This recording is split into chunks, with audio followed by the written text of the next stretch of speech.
پیچھے لگا دیا تھا جس میں نبی صلی اللہ علیہ وسلم کے دانتوں میں جو ہے چوٹ لگ گئی تھی. تو ابھی نبی صلی اللہ علیہ وسلم نے فرمایا تھا کہ یہ جانتے نہیں ہیں. کیا؟ یہ جانتے نہیں ہیں. اتنا دکھ تھا ان کے دل میں کہ یہ جانتے نہیں ہیں کہ برا نہیں لگا.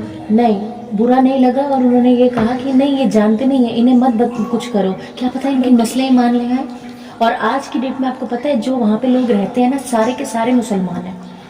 ایوری ون از اے مسلم. طائف میں, طائف وہی جگہ کا نام ہے جہاں پہ لوگ پیچھے پڑے تھے اور دانت چوٹ لگا دیا تھا نبی صلی اللہ علیہ وسلم کے دانت پہ.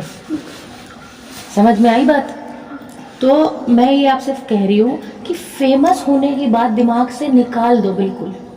کہ مطلب اگر دماغ میں لوگ یہ شیطان یہ ڈال دے نا کہ ہاں ارے میں تو فیمس ہو گیا ہوں, نہیں, تھوک دینا اس کو بائیں طرف ہو کر کے کہ تو مجھے فیمس نہیں, میں اللہ کی وحدانیت کو اونچا کر رہی ہوں. اللہ کی وحدانیت, اللہ کی وحدانیت کا مطلب ہوتا ہے ایک اللہ کی بات بتا رہی ہوں. مجھے تو اپنے اللہ کو اونچا کرنا ہے, مطلب اللہ تو اونچے ہے ہی ہے لیکن مجھے اللہ کی سچائی کو بیان کر کے اللہ کی بلندی کو بیان کرنا ہے کہ اللہ ایک ہے اور نبی صلی اللہ علیہ وسلم ان کے رسول ہیں, آخری رسول ہیں. مجھے تو یہ سکھانا ہے, مجھے فیمس نہیں ہونا ہے, مجھے یہ سکھانا ہے.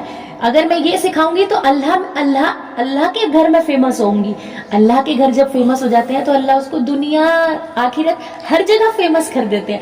اب دیکھو ماموں جان کیا کرتے ہیں, ایک اللہ کی بات بتاتے ہیں, ایک اللہ کی بات سکھاتے ہیں.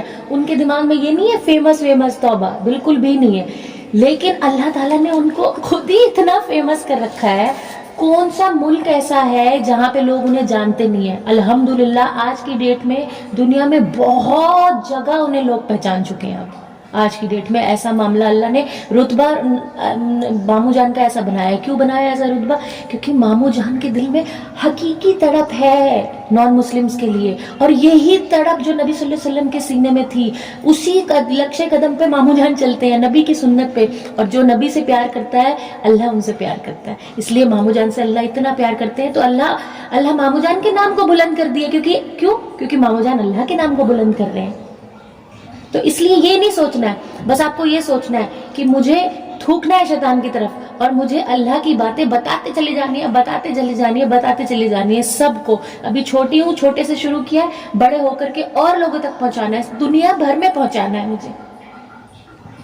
شیطان کچھ نہیں کر پائے گا, بس بائیں طرف تھوکنا ہے لا حول ولا قوت الا باللہ العلی العظیم پڑھ کے دائیں طرف تھوک دو اور بس اللہ کا شکریہ ادا کرو. جلدی جلدی الحمدللہ پڑھنا شروع کر دو. جیسے ہی بائیں طرف تھوک کے لا حول ولا قوت پڑھو گے اور جلدی جلدی الحمدللہ پڑھنا شروع کر دو گے, اس کے بعد شیطان کوشش کر کے ہار جائے گا. اس کے بعد دماغ میں آنے ہی نہیں دے گا کچھ بھی بات کہ ہاں میرے کو میری تعریف ہو رہی ہے. یہ نہیں آنا چاہیے, بس یہ اگر آتا ہے تو بس گڑبڑ ہوتی ہے. بس یہ کبھی نہیں لانا دماغ کے اندر, ٹھیک ہے.